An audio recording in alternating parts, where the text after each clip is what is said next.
And today we got some special stuff from Bruce Hunt, our friend Bruce Hunt in Oregon. He found this stuff on eBay, and our collection is truly growing here. We're getting more inspired as the moments go on. Now, if we could just get Bruce to answer the phone. Anyway, the phone never stops ringing here at Typhoon headquarters. Anyway, looking at and one of the things these books have really helped out with, and Bruce, I really appreciate this, is we're looking for some really wild paint jobs. We haven't really zeroed in on one yet that makes me crazy, but they all look good. There isn't a single one that, look at this, this would be nice nose art. And now that we have that real exotic Wilna Morris airbrush, we'll be able to do some pretty exotic stuff. Now what's nice is some of the views here show, for instance, where the break line is on the paint, when you do the model where the stripes are on the bottom and not on the top where the break line would be. A lot of good information. If you read the text, you find that in a very early Typhoon development, they really had some major problems. Tails flying off, motors frying, but later on it became an absolute necessity in the war effort, became one of the best. If you're really looking for a neat version with nice small wheels and real high wing loading, here it is right here. What's nice about this, it shows you how the interconnection between the engine, which of course is liquid cooled, and the radiator. That's a neat little thing they have that holds it. I was thinking, boy, I hope they're not going to try to fly it with those wheels. A good thing, a Typhoon pilot, he says, hey, I just shot down the 5th German plane. 5th, I like that. We can live with that. Some of the canopy details, it looks very similar to a Seafire, but we're going to be doing a different canopy, of course. That's a nice view. Gerald Champ's attic. All the Typhoons meeting here. And what makes this so appropriate for a 4-cycle engine, of course, the whole nose configuration and the long, wide landing gear with the big wheels. And we certainly will do our best to make that as scale as possible. And talk about some wild paint jobs. This is the Target Toe variant. I believe Art Adamson's son had a model of this at one time. This is what makes working on a semi-scale project just a little, to me anyway, a little more interesting. So many choices of camos, colors. And of course, there's nothing to stop you from inventing your own along the way. Nobody's going to be, first off, the people that judge it, even scale judges, half of them don't know what the real color would be anyway. They have no way of knowing. So you can be real creative, and that's just one of the nice things about this whole project is we have a lot of choices. An excellent book, and we've added it to our collection. Special thanks to Bruce Hunt.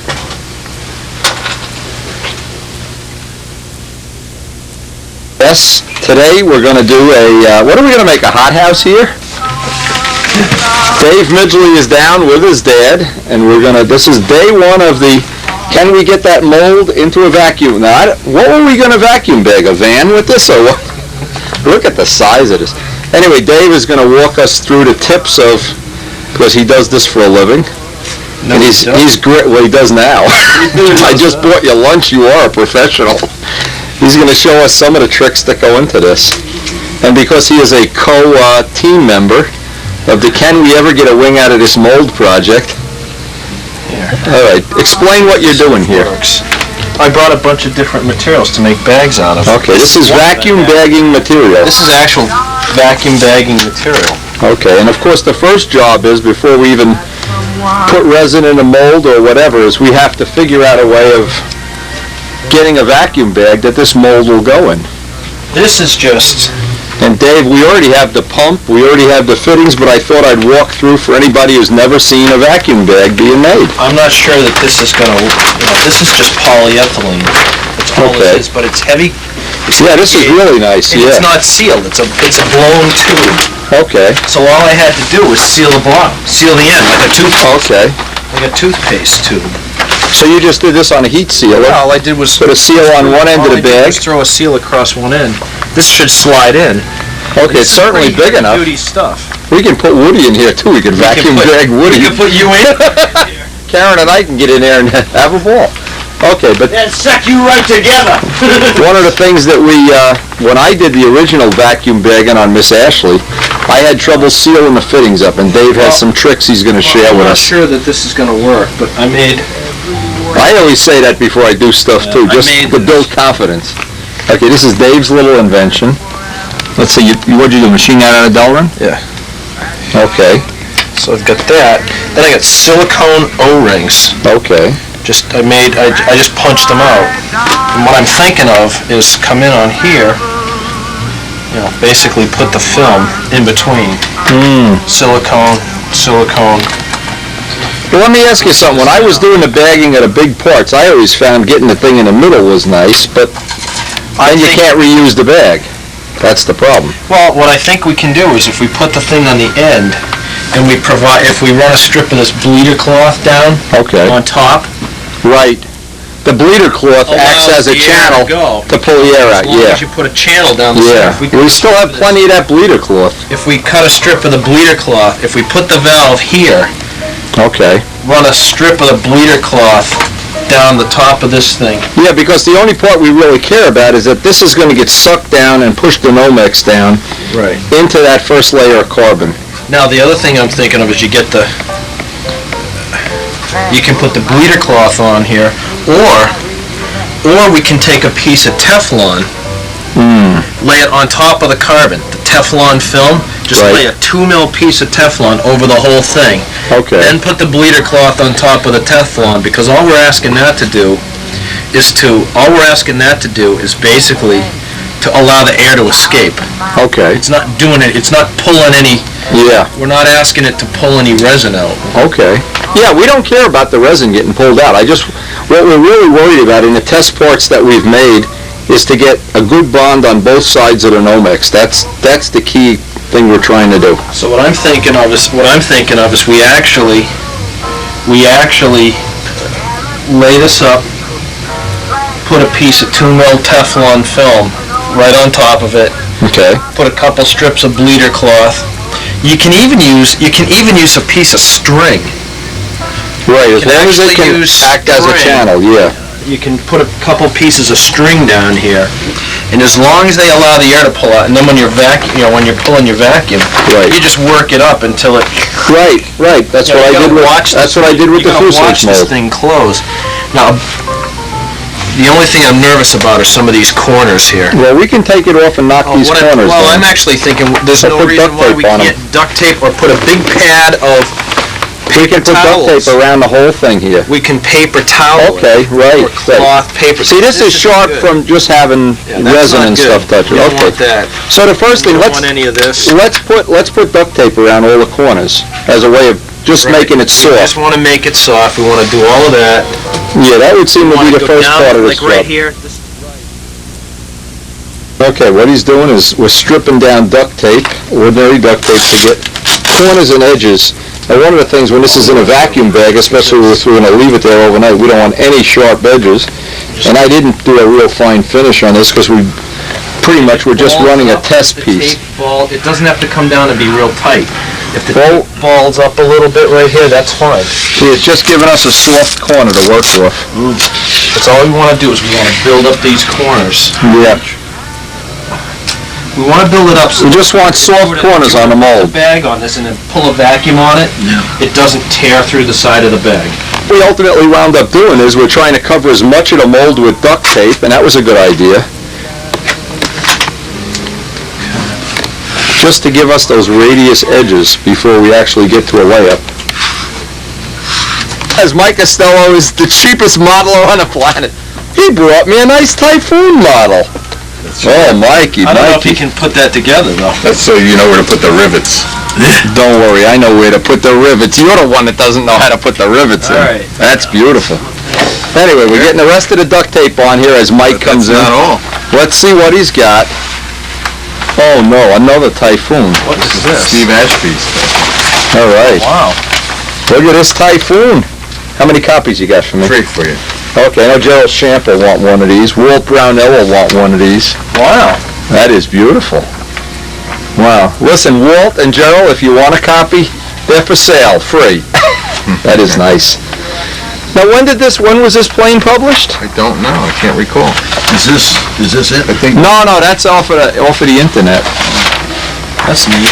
Now, he did a nice job on this. This is really nice. It's a box with foam and then carved. And Yeah, it's a box with foam, yeah. Yeah, look at the foam. See, the thing that's hard with a Typhoon is, see how long the nose is? That's what's hard. 4-stroke. Boy, you know everything there is to know about modeling, don't you? Yeah, that's cool. Jimmy just called. He'll have the carbon fiber tank tooling ready next week. Would you like to be on our pre-order list? Yeah, why For not? I got money to prepay? blow in. I don't know why I need this stuff. You want to buy some Mike Strainhouse stuff while you're at it? Yeah, why not? Dave's got a new system. He's going to try to radius off the corners here. Let's see how you're doing this. This really works good. Look at this. Okay, yeah, but It's now a sponge. okay. If I knew this, we could have put carpet foam around. I could have got Datavio to give me some carpet foam to go all around the corner. That actually would probably work well. Have to see if it fits. Well, you could make a pup tent. The guys in World War I didn't have a pup tent this comfortable. Right, like this. Look at this. Okay, that looks like it's going to work. And we'll be able to leave it right on the table. All right. We are going to need duct tape. You know why? We're going to need it to close this off. Okay. Dave did is he put a piece of duct tape on both sides of the bag, and we got a little piece of tubing with a sharpened up. Yeah. The soft balsa underneath, the sharp tube on top. Look at this guy. Look at this. You could work in Dunkin' Donuts. We can get you a job tomorrow. Need a part-time job in Dunkin' Donuts? 60 size, Tiger 46 in it or something? Okay, silicone side up. I'm following you. Silicone against the bag. The thing about Okay. it is, you can't have the Silicone side down, too big a wing in it. and you got the valve. Now, this is your own custom valve, or? Yeah. This isn't I one of just the made commercial this. ones? I just You made just this. made this up? Okay. Actually, I make them. It's a guy. These actually Does go. that have a check valve in it, or? Nope. It's just a straight It's a straight tube, okay. straight tube, and you can just. I think that's going to be fine. Okay.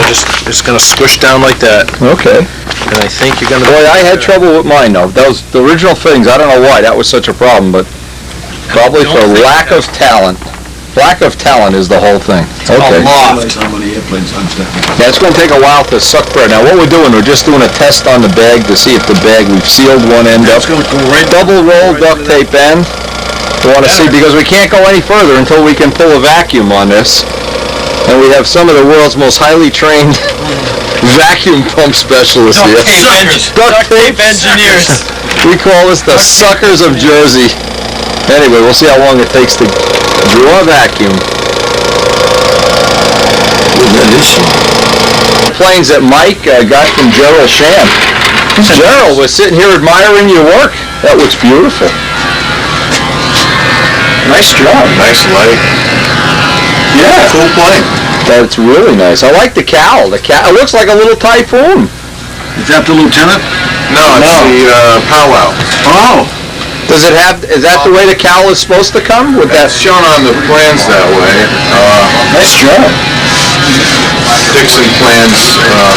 What kind of push rod come? Let's see that push rod The exit. push rod exit's amazing. Oh, he made a plywood tube. Plywood out of a tube. It's plywood tube. It's. I wonder where Gerald got that idea. He must buy his. We must buy windy videos in quantity. No, that's 64th plywood in quantity. Yeah, that's nice. Because everything's trimmed out in 64th plywood. That's nice. It's a nice. Turn it over. Let me see the bottom. I want to see how the cowling. The cowling outlet is beautiful. Oh, it's gorgeous. Yeah, that's really nice. Nice work. Now, what are you going to do? You going to dope finish this? Oh yeah, it's Brodeck to here. It's Brodeck to here, so it's a piece of cake. So I'll finish it in Brodeck. I get a Lined up nice. paper the fuselage, All right, but that's nothing. It's lined up real well. filler coat, and then tape it off and spray. Where do you want this? What color are you going to make it? Thinking about a camo job. All right. Invasion stripes, right? I know a guy that has a lot of camo colors. I think I know I can get camo colors. Look at this thing, see this drawer, it says mixed paint? There's 100 jars of camo in there. Got enough camo to choke a horse. Is our bag sucking down yet? No. Yeah, it's going. Yeah, it's going. It just takes time. Usually this will get right to the end and then go. All right, but this is the main thing. It's not the smallest bag in. No. Yeah, it's all. It's starting to, see, we need to know, the first part of this is we need to know if we can't draw down a good vacuum on this, we can't lay up a part. Well, nothing says we should have put a piece of bleeder cloth in here. Yeah, okay. No, it's coming now. Okay, because here's what we really care about is right here. That's coming. All right, you can't worry about that. That looks like it's going to be acceptable. You think so? Yeah. 13 pounds on the gauge, and the main thing is we're just watching to see. We got to be absolutely sure that we've got a perfect seal on this vacuum bag before we go to the next, before we actually cut up. The reason is the material is relatively expensive. You don't want to just run a test on something and it's a piece of junk.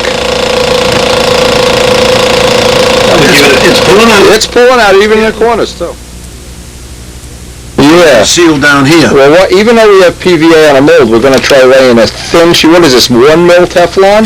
2 mil Teflon into the mold. Because this mold has so many little flaws in it, this will just be a way of preserving a mold until we can get a test piece out of it. We're going to try to lay that in as step one.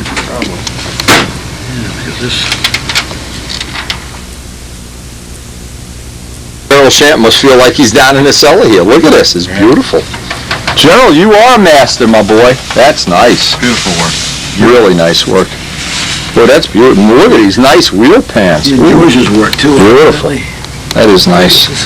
That's nice. Aluminum gear, nice. Everything together. Beautiful. Beautiful. He's got clevises in it though. Yeah, well, we'll get rid of the clevises. I'm not a clevis guy.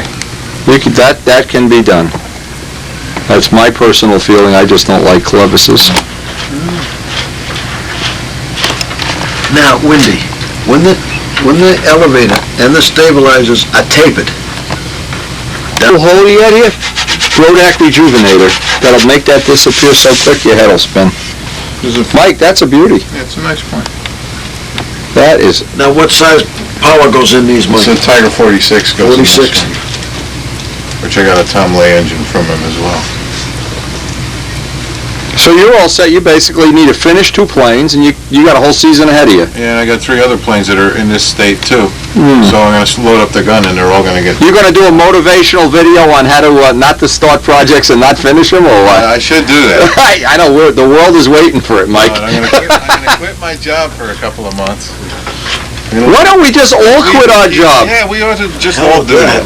Yeah, well, Leave McKeever in charge. well, anyway, we're laying out the Teflon here. That look like it's going to be working okay, Dave? I don't know. This is where you have to tell me. Okay, I say we give it one test shot with the Teflon in there. The little wrinkles aren't a problem because we're going to sand it out anyway. But that guarantees, number one, that you're going to get the part out. You're not gonna, Guarantees that it's coming out. That it guarantees, and I want to know what that test part's going to weigh, even more than having a test part. I want to know that we're within the weight range that I've set in my mythical mind here. Then, if that's what you want, then I would say, yeah, we're... Do you need a scrap piece of this to lay up in here? Yeah, you could. With the part we cut off, you could slip up there. I don't think it's real necessary, though. Well, we could put... Yeah, the material's going to lay out over the end when we compress it. We're cutting up the bleeder cloth. The bleeder cloth goes on the outside. I found a new field, I think. Well, I'm going to be a little bit luckier. We want to cut all the material up ahead of time. What part of Massachusetts you live in? I live in Sudbury. So the tape is just to hold this. It also holds it from changing shape dramatically. Because we're going to squeegee this off once it's actually in the mold. Now just pull it up for now. I can't pull it up because I'm pulling the Okay. Teflon up if I do that. Okay. You want it loose? Yeah. That's Okay. Okay. Now let's move it back about this far. Yep. And then you can trim the front. Now let's just see, while you have it in there, you've got enough material. We can cut to the front of the mold and we'll be fine. Edge of the tape right on the corner? Yeah, that'll be fine. Cut to the front of the mold and you'll be fine. See, now what happens typically though, if you take this and pick it up and move it, it starts changing shape right away. So we want to lay this and leave it right in the spot where it is right now. I can't see the front of the mold. Okay, yes you can. You follow me, you can see the edge now.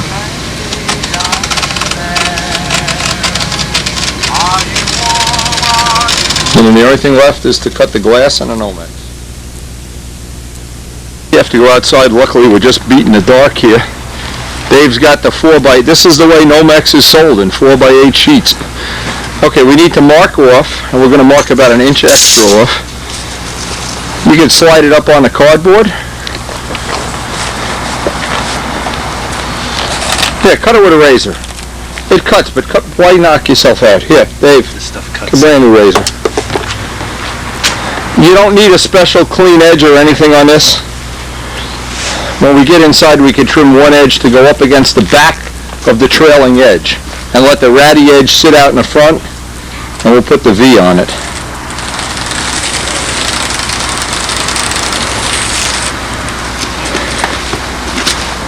Now for people that don't know, what were these, 500 bucks? 600. 600? Something. So don't think for a minute that the reason for making an Nomex wing is that it's cheap. It isn't. It's that it's better. Thank you, Welsh. Thank you, Welsh fluorocarbon. We had to hijack a truck to get it. Tony Soprano had to authorize this. Okay. So this is going to be our first piece. So I don't want to cut the second piece till we see how this is going to work. Okay, there's the Nomex that we need.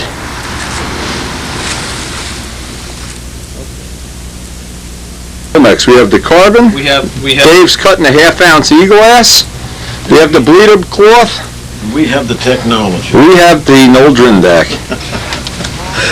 Okay, we want to get the height. Jam that down there and put a little line on it, Woody. Yep. Just give me a pencil. Yeah. And then we'll cut it with the stripper. What about a boss? Yeah, I was just gonna. We'll cut it with the stripper. Just get the thickness. It can be a little thick. A little thick won't hurt at all. We beveled a little angle in this because the angle of the trailing edge is such, and we just want to lay that in there. Is that laying in there okay? It's gonna lay beautifully. Okay. What holds it? It's lay-up time. We're ready to mix the epoxy, get the gloves on, and here it goes. You got the resin. It's 125, 237.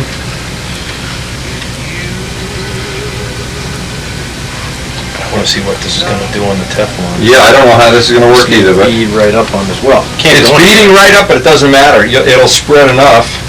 Is that what it is? That That's typical, very typical, yeah, but you'll get, it's just like, almost like making it, and we're going to squeegee it out. okay? So this will just get us some through, that we're pushing it through from the other side. And the mold is already prepped with PVA, even if that doesn't work. As soon as I get this finished, then flip it over, and we'll start squeegeeing it through. Yep. I'm sure this will be plenty once it's squeegeed through. I agree. It's probably gonna be more than enough. Yeah, I mixed up 2 ounces. I think we need 3. By my very scientific calculations. Yep. Well, this is just to get it, let's see if we can get any wrinkles out of the Teflon now. Again, experiments, first time shot. Okay, you could flip that. Even if we've missed spots, it doesn't matter. We're going to go back and force it through. Okay. Whoops. Okay, flip it.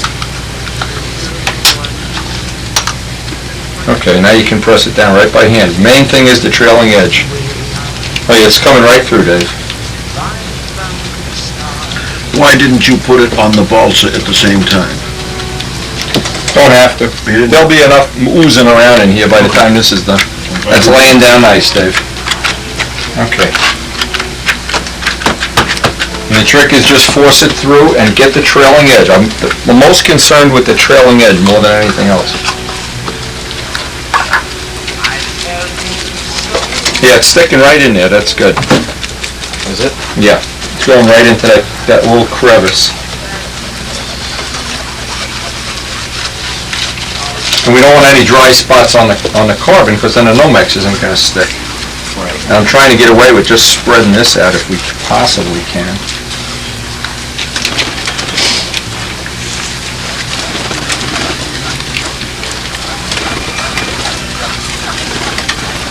So, it doesn't matter where that resin oozed up from, it's eventually gonna work its way in here. Just keep hammering it down. I'm gonna mix up another ounce of resin, just so we're not in the middle of, I don't want it all kicking off here at the same time anyway. Even with that Teflon in there, it's laying down relatively nice. Boy, experimental stuff is... Now you know how Christopher Columbus felt when the ship mutinied him. Okay.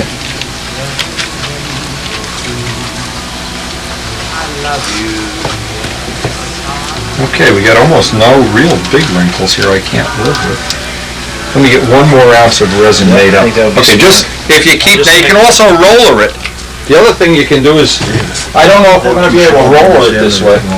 No, it's fine. Doesn't matter. Doesn't matter. May be able to use the roller, Dave? What? You can roll that right up into position. That's fine. That'll mix it. Roll it right up. Let me mix up another ounce. Pulling it away from the back edge, the roller. That'll go. Well, that's why we want the wood back there. I mean, the roller is pulling it away. This will let us get. It brings it up. This puts the stuff into the cloth. Yeah, that's right. That's all it does. This is definitely putting stuff into the cloth. You're pushing it right through like you want? Yeah. Okay. You still have to brush it out with a brush. That was Dennis Choate's idea, to try the roller. This just gets the... You don't even have to worry about the wrinkles right now. No. It's just get it saturated. Yep, that's all we're doing. The only spot I'm worried about is up here in the front. Yep, I have more resin. I'm just mixing it up right now. Okay. Yep. Alright, we got Teflon right there, so that's something Okay. good. Pull that back and I'll give this another little...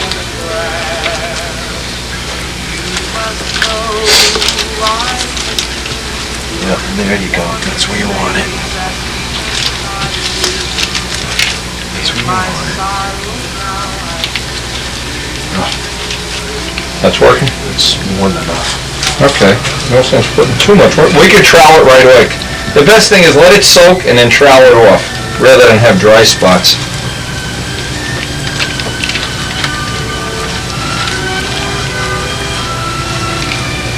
Okay. Okay, if you roll that through, you're going to wind up with a lot of extra, and I'll get the squeegee.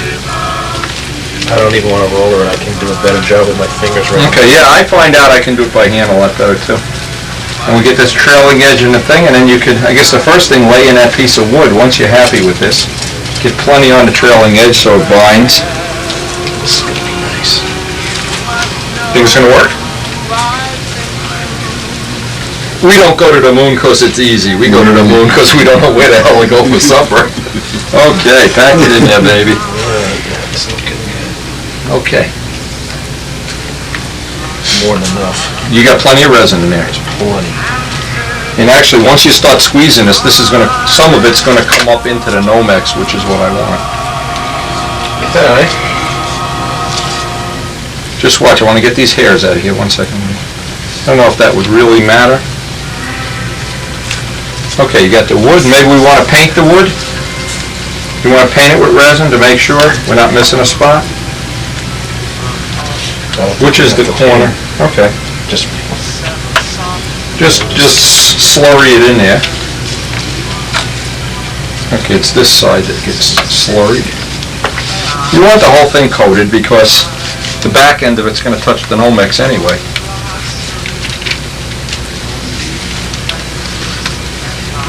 Just cheap insurance that you'll have it. You only need a very little bit of this to get a bond. Okay, stick that up there. Okay, I got my piece. You get the joint in the middle? That's where the... Okay, now that should, if we pack this in, once the vacuum pulls that should ooze out you shouldn't have any big pockets of resin, right? That should be good. Okay. Okay? I guess so. All right, let's see that no mix. Let's just see if we're gonna be able to do this. Lay that side. Oh, Jesus, you got carbon fiber all over the bottom of this thing. Shit. Yeah, can't have that. Yeah, pull that out. Can't grab the goddamn thing with my fingers. That's all the edges. Yeah. Okay. One more. That looks Okay, this is the good edge. Let's try to get this right up onto the trailing edge if we Windy can. needs more. I need more than you.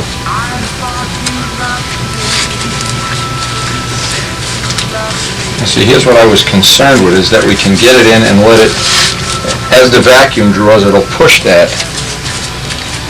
What makes you think it won't pull it? Well, we don't know yet. Yeah, that's what I mean.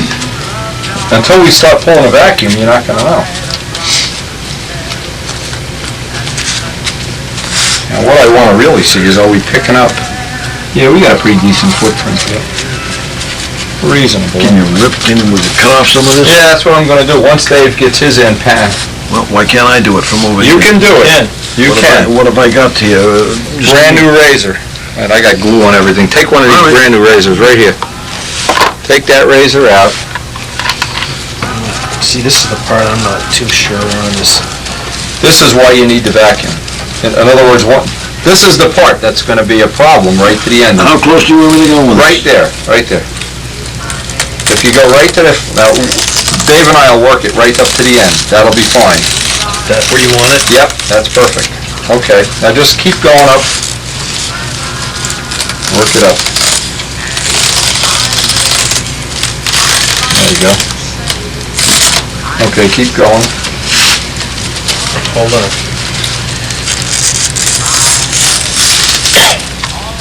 All right, hold on. All right, yeah. Move it back. Let it move back. He's okay. I'm on this side of the mold, so... Yeah, that's I okay. should Don't be- throw any of that away. We can make a flap or something out of that or something. Shit. Coffin for a mouse. Okay. There you go.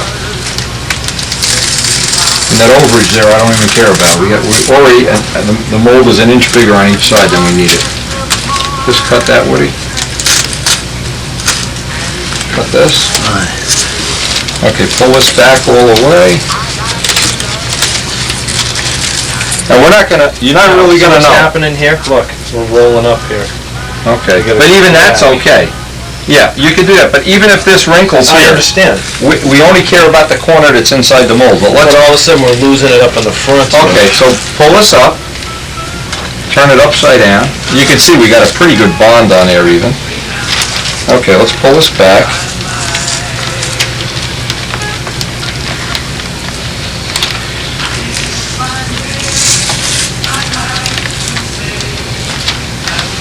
I don't know if that would have mattered, but it certainly isn't hurting anything to do it this way.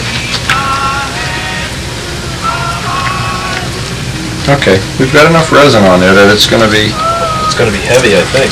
Oh, we'll have to sand it a lot. Now wait, we got the resin side to me.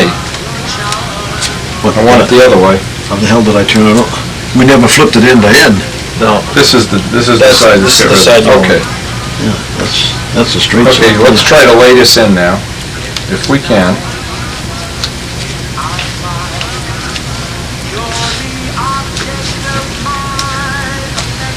We gotta remember to get rid of all these extra hairs Yeah. next time. I just leave it just the way it is. Okay. I don't even worry about it. Okay, now we gotta lay out that piece of Lay out. half-ounce glass. Woody, the half-ounce glass cloth. It's, Right here. Lay it out on a table, Oh, and we'll squeegee this out too. Just lay it. This can be as big as any. It doesn't matter. You don't care about a joint. that's going to or be the anything. other side. Oh. We're going to use that. okay. Okay, let's do one side at a time. Yep, go ahead. Take the roller and just paint it. Roll it. This doesn't have to be fancy. You're not gonna Oh, you're on a piece of Teflon. I was gonna Yeah. say, what the hell is... Just get it wet. All you gotta do is get it wet. And once we get it up there, we wanna force it down into the Nomex anyway.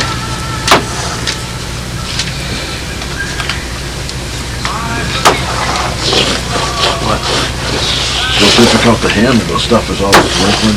But the wrinkles don't matter on this. Don't worry about it. This is not a factor right Well, now. that's true. When you... As long as you get the shit on it. Just get it on there, and we gotta do another one. Well, we gotta have You need more, don't you? Yeah, There's mix it another up piece. another round. I another piece right here. Oh, the other piece I put over here. No, it's right. Oh, no, I got it here. Okay, That was the sorry. heavy stuff. We Okay. didn't want to use. I just put it there.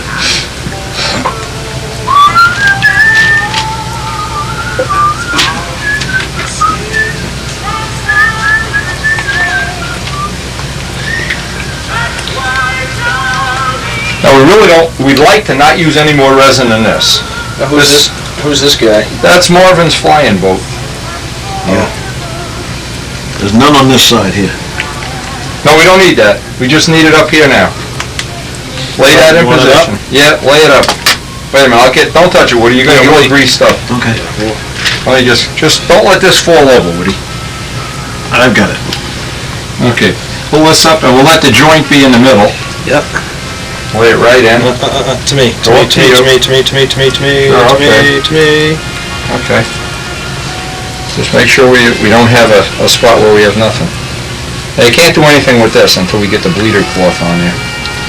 You can't even pack it down. It's not going to stick. So just get the other piece on there. All right. I got the piece. I got it. Yeah, but you got shit on your hand. All right. It's gonna get shit on this too. I know it. Okay. Get used to it.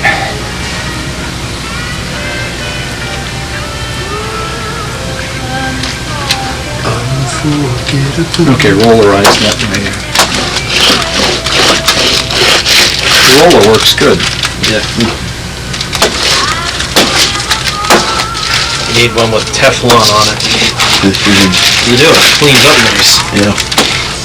I can probably get you one. At least you know somebody might have one, huh? Or somebody can make them.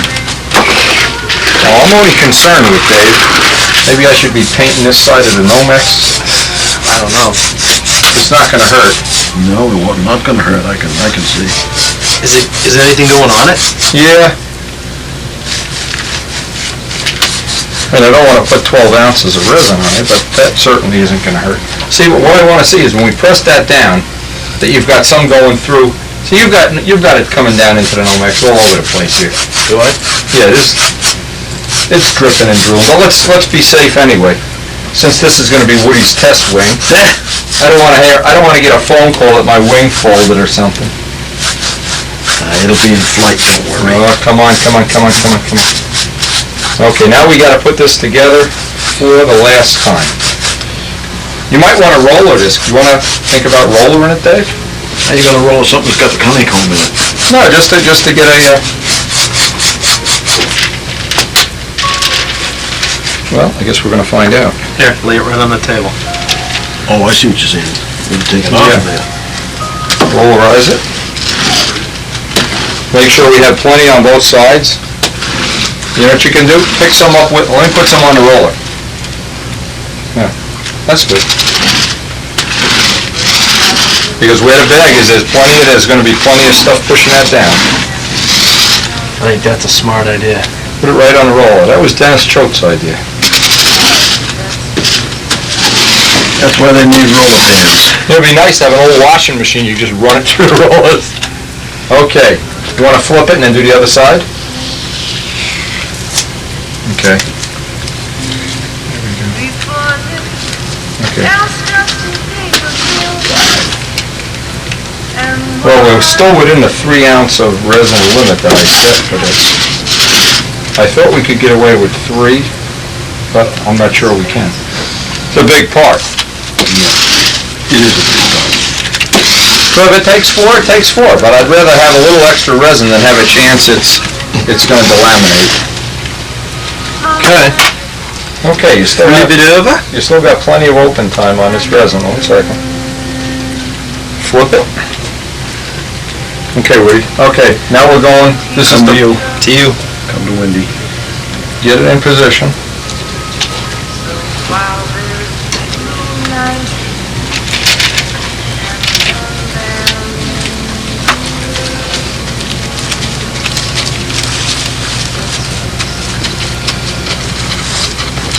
I think if you just pull, we're gonna pull it back as we're pulling the vacuum anyway. Doing that again.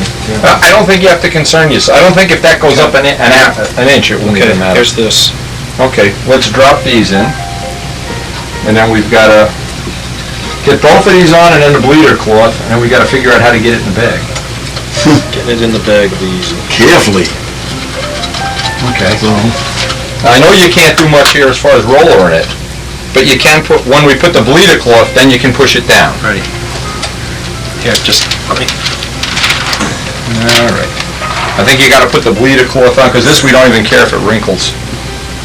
Okay, let it double up in the middle if you have to, that's fine. Okay, The blue?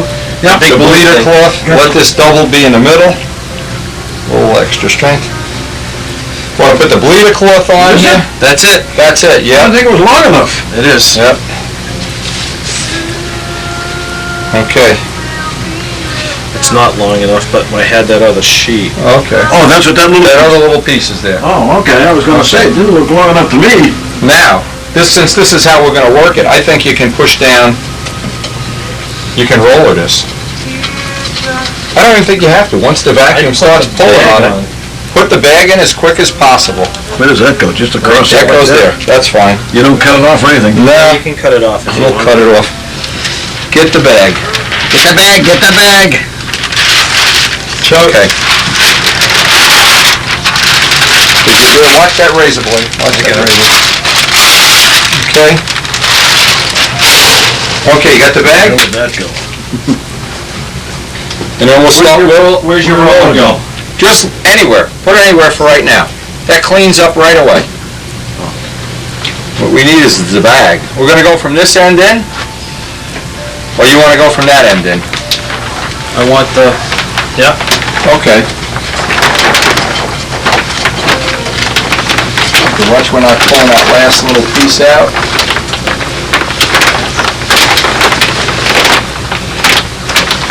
Okay, 1 second now. Let me grab my end here.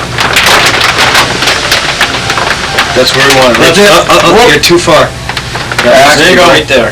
Okay, right on the edge. Okay, now let's turn it Yep. to the working area, because I want the trailing edge by me. That's what we have to work. That's what you've been working, yeah. Okay. Always have, yeah. Oh, yeah. Hook up the pump. Listen to Okay. him.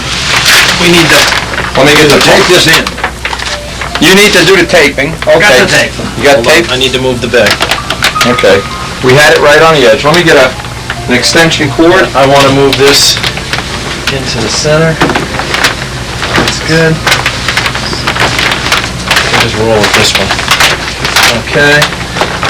What is Take this this. wrinkle down here, David? What is this here? Don't worry about it. That goes. All right, there it is. All right, we need the duct tape. Wendy and I will roll it. You can tape it. Okay, take the gloves off. You're done with the gloves. All right. Tony gets everything clumsy when you're Yep. working with gloves and you don't need them. You throw these out, or do you say? Throw them? I save them. I don't even want to answer that question. Okay, 1 second. 1 second, 1 second. Get this. I know. Okay. Yeah, this is the end seal. Okay, my end is sealed.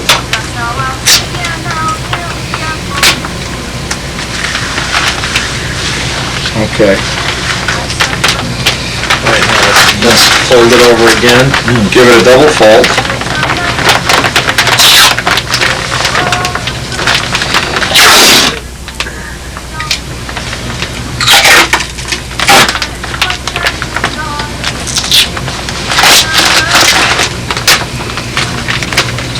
Okay. Put another piece on there. On the side facing that. Okay. Let's start, while we're doing this, let's start doing a vacuum, because we know it's gonna take a few minutes, yeah. It's your job. We know Mr. Pump here is a little on the kind of slow. On the slow side, yeah. Well, that's okay, I'm on the slow side too. We're gonna work this from here. We don't have enough tubing, we gotta put this up on the table, Dave. All right. It's not gonna be a problem. There, just go like that. Okay. Hook that up. Go ahead. Okay. Air bubbles in this tape. Don't worry about it. I think it's gonna be fine, but while this is vacuuming, we wanna start working the mold, make sure it doesn't get away from us. Now, can we take clamps? Yep, I got clamps. Oh no, they're on Mike's fuselage. Forget it. Okay. That epoxy's dry. Take them off. Yeah, take them off. No, the epoxy's dry. I was gonna say. It's dry as can be. That's it. Oh, you're not, oh yeah, you're right. That's, never mind.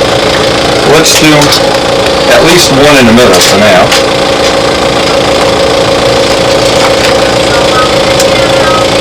This, if you push down and clamp, that locks our whole trailing edge in theory anyway. How many of these do you have? 6. I think I'll just have enough. I'll have enough. But we want that to press down too, Dave. You know, down. I'll let you do it. Actually, you know what would be great? Wait a minute. We'll get another piece of wood in here and press the wood. Wait a minute. We get some half-inch wood.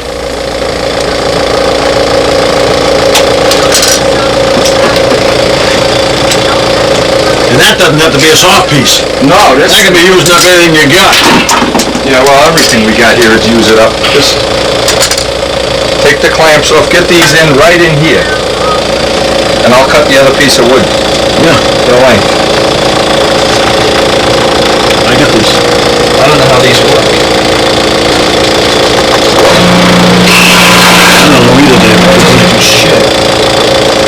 These things suck. Exacto. I don't know how they work. What's this? How does this work? You pull this back, that releases it.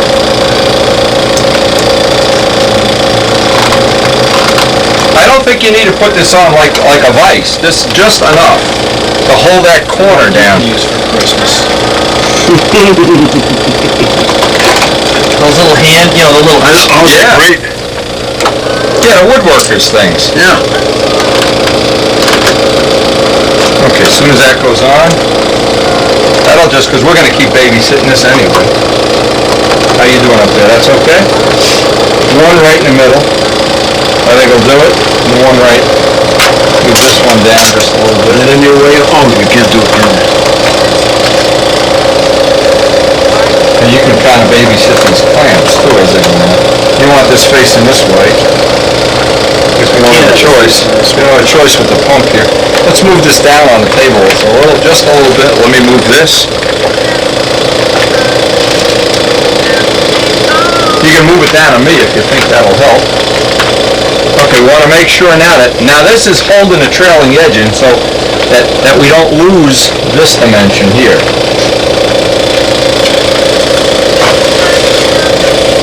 Look at this. What's happening? I think we made one mistake. What's that? I think we should have used the heavier cloth on the back. But we can put a second layer. That's the only thing going to save us here. Yeah, once it gets shaped and it's rigid, you can put another... First we need to see what this piece is when it's finished, how much the weight is. Maybe it's going to be too heavy anyway, and we got to go to some other total different way. I can't see it being Too heavy. I mean, look at Bob Roberts' 80-ounce plane. I can't see it being... With a Super Tiger 60. No, it's not the point is, I know what the wing should weigh in silver. And this And this is in silver. This is in silver. This is in silver. Yeah. You don't need any filler, any tissue, any coat of primer, and as you sand it, it's just going to get lighter and better. Just try to work some of these wrinkles out. Woody, if you kind of do this, I mean, not really, but this is, what I'm saying is just as we do the last little bit of vacuum now, we want that to lay in the mold. Well, I'm going to hold this up like this. Right. It's going to take a few minutes. It took about 15 minutes to get that vacuum out of there before. But we don't want to have I want it... this laying out like this. Yeah, you don't want to have a stretch where it pulls the material that way. You want it to kind of... You know know what, I'm just thinking what it'd be great to have now if we had it. If I fill this mold with rubber molding compound, lay that rubber mold on top of here and then vacuum bag it so the rubber is pushing it down. Sure. That'd be good too. So far we haven't... We gotta try it. Yeah, well, that's... Believe me, the first year they had foam wings, the guy didn't make the first foam wing in 2 hours either. No way. They had a lot of give and take. Okay. All we're waiting for here is vacuum. These are coming off. Okay. We'll keep babysitting them because we're going to have plenty of time. As soon as we get this to draw a vacuum, I'll hit this with a hairdryer. No. No? This isn't a Teflon, this is just polyethylene. Oh, okay. No heat. Oh, how about low setting? Will it take low heat? I don't know. Are we starting to pull vacuum yet? Yeah. Soon. Holy shit. Look at this. Is that cool? 8 friggin' motors on that thing. Yeah, it's not all running. Yeah! This guy died before he finished the model, and what they did was a club finished it, and they only flew it once with his ashes in it. No kidding. They made a model of Howard Hughes in the cockpit and put his ashes in the Howard Hughes's... Did they ever get it up? Yeah, they got it flying. They only flew it once. I'm only afraid that, you know what? Well, we're not pulling vacuum yet. The only thing can hurt us here if we can't get enough vacuum on this. But I think if we get enough vacuum, we can take care of the rest. Now, you like that idea of the molding rubber? I think that would... Yeah. In fact, what I'll do is I'll figure a way of laying. If you made molding rubber, you could actually put feet on, you could actually put that in between 2 pieces of plywood and actually clamp. No, once I have a test piece, I can put a molding rubber, another piece of Teflon, so that it's the right shape. We've taken out the shape already. That's what I mean. We're so smart. How come we don't have a wing yet? Okay. Yeah, that was a cool video. That was pretty nice. Thunderstorm. Where's that, let me get that roller to clean it up. Yeah, they got a storm. It's raining.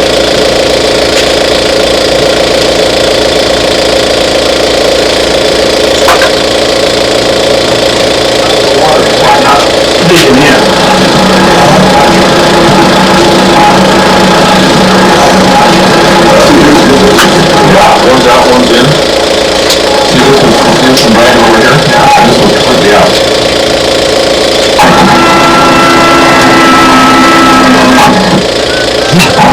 See some of the Nomex coming up through the bleeder cloth, so we assume, we hope, and we've been rolling it out as that vacuum bag sucks it down. How are we doing up on the vacuum bag end? It's got to be coming up. Are we bringing pressure yet? Just starting to leave 0. Okay. Okay, and then as it puts pressure, it's the leading edge. I want to make sure we don't let these slip, press these down. You're probably saying, piece of cake. This is a lot of work, guys. How many hours, Dave? 2 hours? 2. 2 hours. Okay, one of the things we had trouble with, the clamp had put a little tiny hole in the bag, so we took the clamps off. What about this, Dave? Look, here's one of the problems. Look, put a piece of duct tape right down the trailing edge. Here's another one. We can't use the clamps. Okay, just go right down the trailing edge. Now, when I did the Miss Ashley fuselage, I had a terrible problem with, and you can go back and laugh at the videos, with bags with pinholes, and I had a good excuse at the time, but now I know better. How's that doing? Oh, you're going right up to 10. Okay. Almost 9. Now you've got some of them solved. That helps hold the trailing edge in, and the trailing edge is nice and solid now. There was a problem right there. Okay. That's holding the trailing edge in place, though. Now what about the, we didn't have any clamps in the front.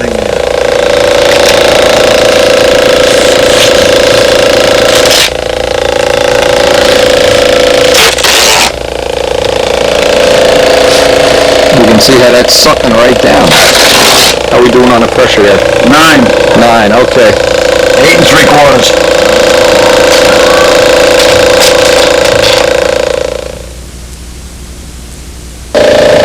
The other night, How many hours is this sitting here, Dave? An hour? 2 hours? 2 hours. We're pulling about 9 to 10 pounds of vacuum. Right now, we're pulling 8.5. 8.5? Okay, it seems to be pretty stable, and we're gonna pretty much let it sit overnight. Come back and work on this tomorrow. Go upstairs and have the mandatory you-know-what. The diameter of those propellers at that thing. Yeah. Don't get hit with one, Woody. Look at the size of that prop.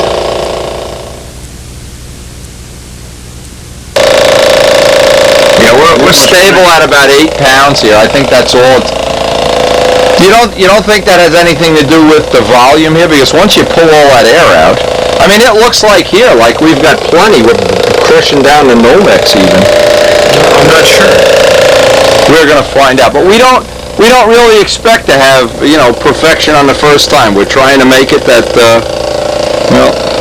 that we learn enough that the next one will be even better. What I'm really interested to see is how well this tail, the trailing edge. Yeah. Pinch that in there while we go. I don't think there's going to be any. Well, the other thing too is we'll get a rough idea of what this is going to weigh when it's done. Just some ballpark idea. It is really thick. You can It's put really holes tough in it. too. Now, what do they use this for? On a real composite airplane? Yeah, making vacuum bags. But what I'm gonna do. Boy, that is really thick stuff. But see, I made some. I didn't use. You know what this will be perfect for? For laying up a stabbing elevator, because it'll maintain that flat once. And Smash it between two what I pieces think of you glass. can do is if you take this, you can now take double-sided tape, Right. your own bag, Right. double-sided tape, and then Can you heat seal that or not? I can. I didn't know what size, but Right. you could double-sided tape in between here, Right. and then take duct tape around your edges. Right. So you can Right. tape and duct tape around it. Right. Then you make your own. Then you make your own vacuum bags.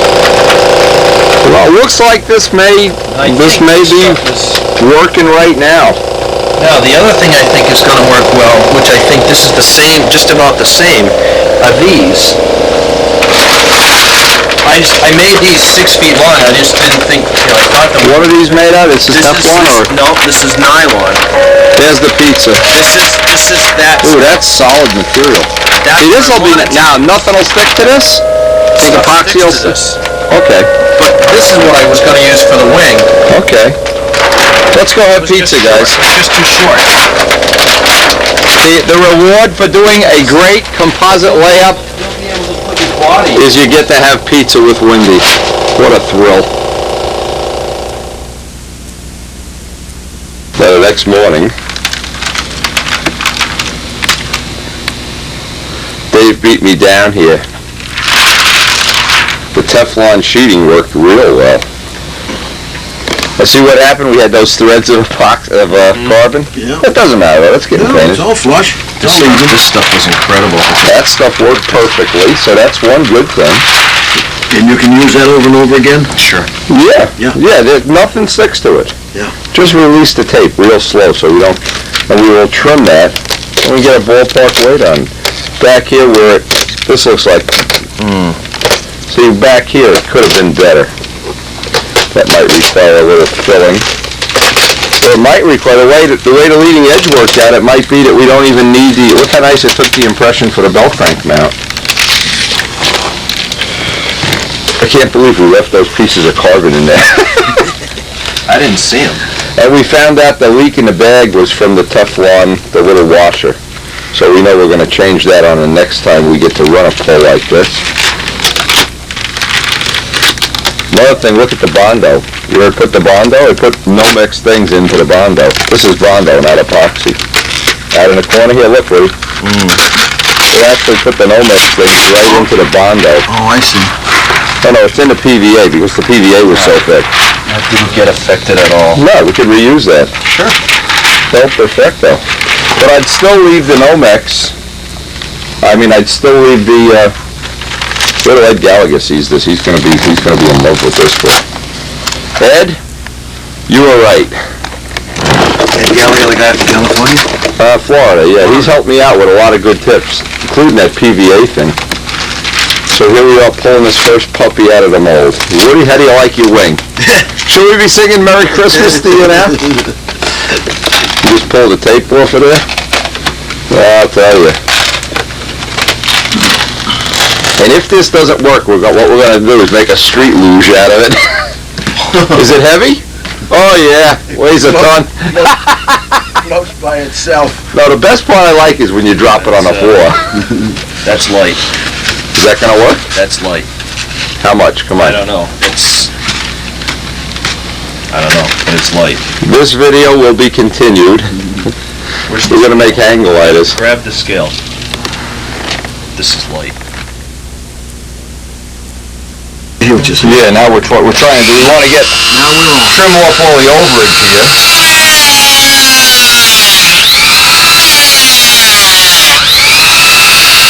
Let's let it hang off over the table.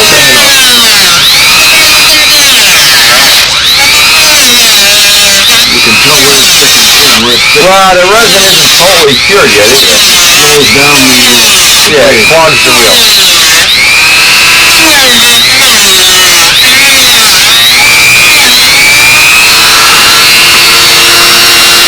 The reason we're trimming all this off before we try to cut the front, because when these little threads catch on the reel and you're cutting, it just pulls the reel right out of your hand. And the only reason we're doing this, we want to get a weight on it. All this junk that's coming off the end.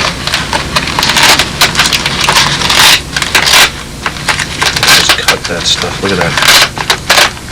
You can cut it. I can trim it right with the wheel. It's not a big deal.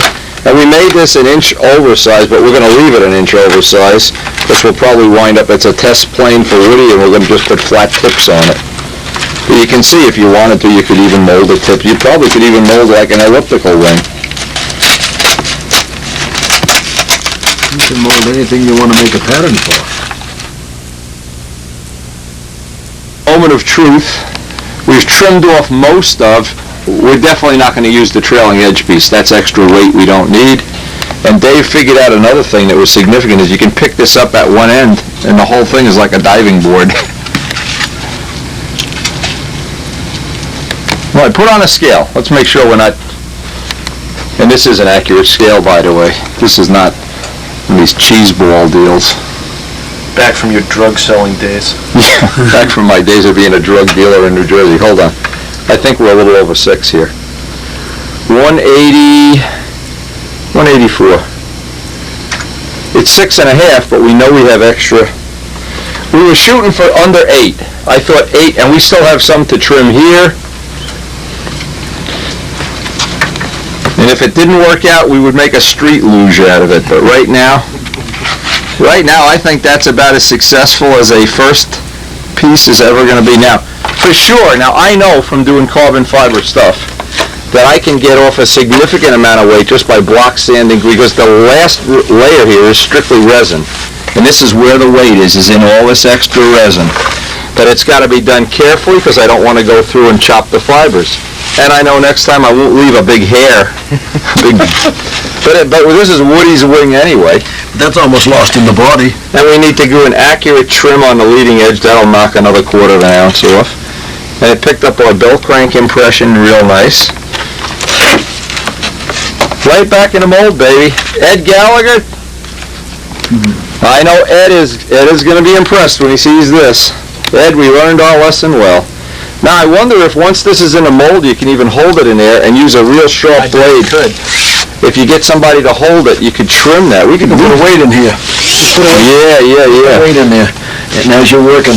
Yeah, we could trim a whole lot off of that because that's got a big resin lip on it. And it needs that angle, doesn't it? And we do not need that trailing edge. I think we could just glue little blocks of wood in for the hinges. When it's like this stage, we could glue a little block here and just let the Nomex do just what it did up there. It crushes and bends and everything. Nice. So what do you feel? You feel like this was a successful weekend here? I don't know. This time yesterday, we didn't know if we were going to... Yesterday, we weren't even here. You were in Connecticut. You were in Connecticut, lost. And this stuff, this is 2 mil Teflon. FEP. FEP 2 mil. Okay. You can use that. Yeah, we can use that over again. Because I don't care about the surface. Well, you can always get more, too. I'm going to sand it. Yep. This gives you a full-size pattern now of your Nomex that you can pre-cut at the Right. time. Now, and if anybody is interested in doing a Woody, now here's the first test pilot. Woody's going to be the test. Anybody wants a free test wing, it's free. All you have to do is send me the material to make it, and the material, unfortunately, material's over- right now is $1,100. So you can price out your own Nomex and your own carbon. I'll be glad to make one for you for free. Just send your own material. We'll use you for a guinea pig. Anyway, that is... Actually, when you think about it, what is the cost? $300 a sheet for a 4x8 sheet of the Nomex. Okay. About 300 and something. The Then carbon, you got $100 in carbon. But the $300 gets you 2 wings. That's a 4x8 sheet. and you've got money for the resin and money to amortize into the cost of the mold. So And then when you stop with that, it's labor. You could charge... We really put about 4 hours into this yesterday. Legit 4 hours? 4 hours for another panel? I'd say you could do them for just what Casminato said, $600. $600 or $700. Casminato's probably got it figured out pretty accurately. Yep. Anyway, that is about as much fun as you can have on a weekend with Dave Midgley. Now, unfortunately, today, I also got a Christmas card with this, what I think is an outstanding original paint job. Dave likes it a lot. It came from Spain, and it's just signed Jose. Well, I don't know how, Jasquez, I don't know how to read that name, but it's from Spain. Anyway, he sent a couple of other pictures. I've seen this model already, the Quadron. That's from France. I believe that has a Sato 56 in it, but I'm not sure. From England, Paul Winter, eat your heart out. Again, no name. And from France. Anyway, I thought that looked really, really cool. Anyway, the next thing we need, though, is captions. We need captions. And a picture from Rory Tennyson. I won't put what he put as the caption, but it's Doug Wendt, Dan Shane, and Rory Tennyson. Stooges. The Three Stooge stunt team. Rory, you deserve yourself. Hey, say, I've been wearing that Sturgis hat. It's got a little filler coat on it and everything, too. Hey, thanks a lot. Hope you're enjoying the videos, guys.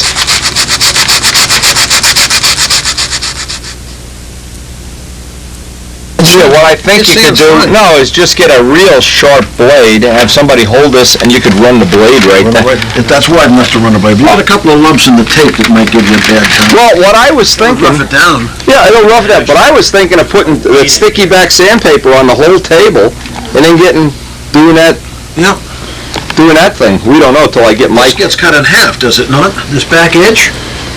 Because you I think you can get rid of that whole trail. I think we Well, just my had... point is you're gonna make that another one didn't of serve these. any purpose. You're gonna make another one of these that's that much higher.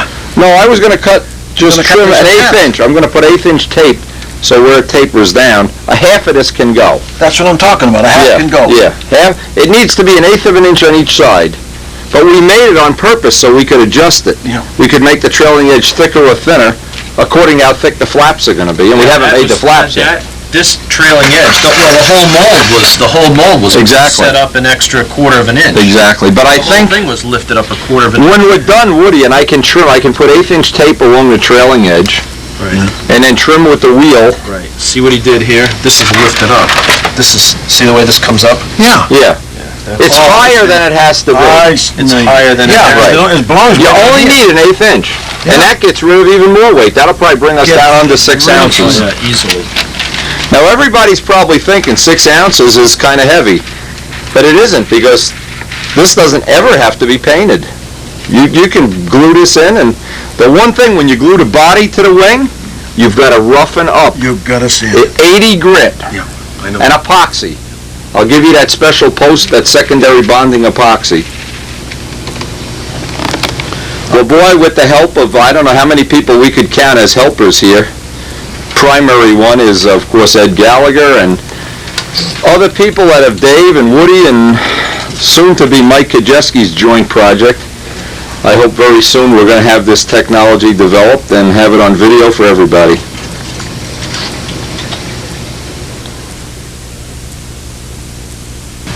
Now today I have been thinking about this all night and trying to come up with a way. I have the shell, it's been trimmed. This is our first original shell. I want to lay this in place, and I'm trying to come up with a way. See, because I'm working alone today. But what I think I'll do is I'll duct tape this in place, and then I can press down here and dress off the... See, I haven't invented how to do this yet, and I'm not sure this is going to be the most practical way. And then I'm going to pull it out. Well, maybe I can duct tape the front. No, I need to do this with tape. But anyway, I have a rough edge here that I want to get pretty well parallel. Doesn't have to be exact, because we're going to have a little tricky way of gluing it together eventually. But I always find it's best if you think about this overnight, or some amount of time anyway. It just seems to really get this right in the middle of the mold. Yeah, I think if I duct tape this down, that'll be the most realistic way when I'm working alone to do this. Because this is the first time we've ever done one of these, we're looking to learn as we go, of course. And the next one I lay up, I'm going to try to get Mike to help me, try to get him to give me some dedicated time where I'm not doing some construction work or who knows what, so that it'll be quality time. Now, by having this in place, keep in mind we made the trailing edge oversize at this point. This will hold that in. Now, if I go along here, I can dress it off right, and the duct tape will give me an extra little thickness. Of course, it sticks up on a ragged angle. Now, I don't know if I'm going to be able to get a brand new blade and cut that. I don't know what the right way. See, because I can pull this up. Again, what I'm trying to invent is a way to do this that I don't need that I don't need two people. The thing I try to do is using a brand new blade, holding this piece down. I tried to see how practical it is, because I'm leaving the thickness of the tape on it. In fact, actually, if I want to leave a little extra, I can put an extra little piece of tape there. Actually, that looks like it'll saw off. Well, I gotta be careful I don't take that tape off, too. I don't need a perfect joint here. Let me look at how, just to show this. Now that comes off even. It strips off relatively easily. Actually, I probably could just touch that with a sanding block, but I'll take it out of the mold before I do it with a sanding block. So having that tape looks like it's a practical way, and just by holding that down, I can trim the whole leading edge. Discovered even a little bit better system than what I had here. The razor, because it's thinner, let me show this. The razor, because it's thinner, the edge, I can get a little bit neater cut. And the trick here is not to cut away from it, is to always cut toward the mold. And see how nice and clean that's coming out? The other way, what I was doing is this. I was tearing it all up. This makes a relatively nice, boy, that word relative comes into everything, a relatively nice little thing as far as and I'm counting on having this edge relatively straight so I can somehow join it together. Haven't actually invented how I'm going to do that yet. Well, looks like it worked at least half acceptably. The next thing is to figure out how I want to trim that back.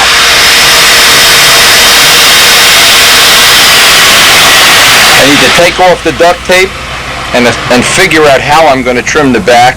Maybe I can duct tape the front. I don't know.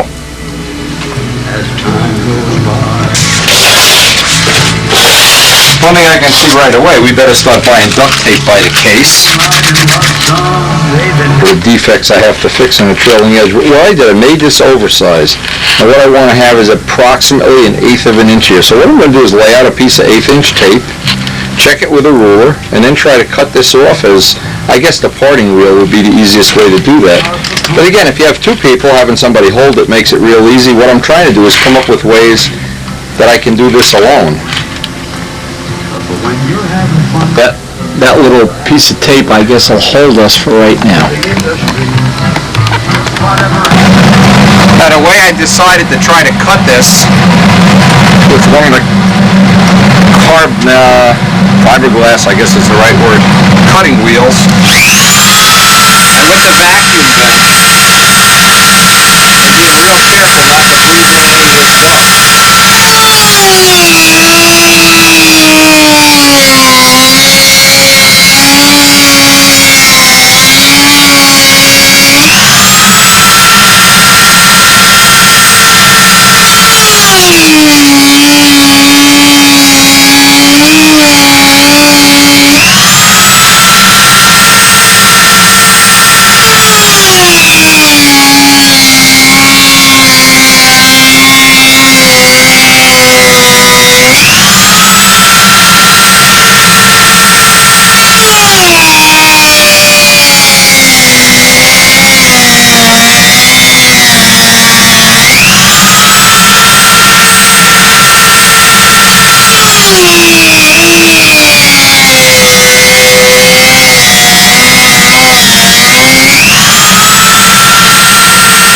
Once I finalized the thickness of the trailing edge, I figured out one way, and it wouldn't be the only way, is I could make a hardwood block or a piece of aluminum, the thickness of this, glue it to the edge of the table, and use that for a guide. In the meantime, because I don't know the final thickness I'm going to want, I'm just going to dress this off.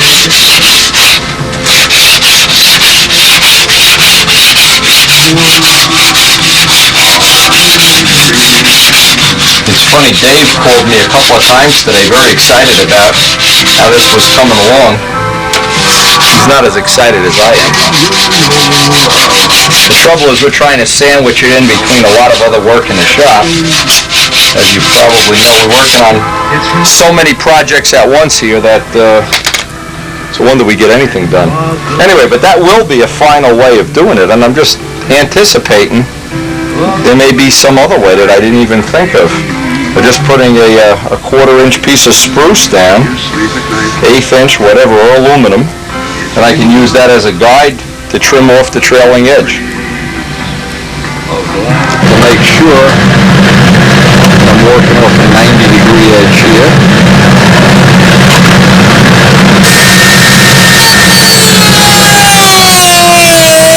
This looks like it's going to be the most practical way to cut this with a decent edge is with one of these fiberglass reels.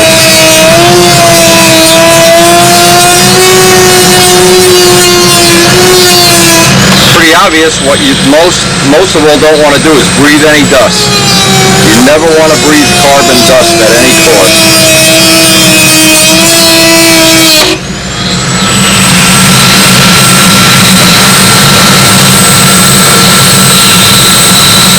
Going through this for the first time, I'm trying, and we'll obviously improve some of these techniques, but for right now, we're trying to do everything as easy as possible.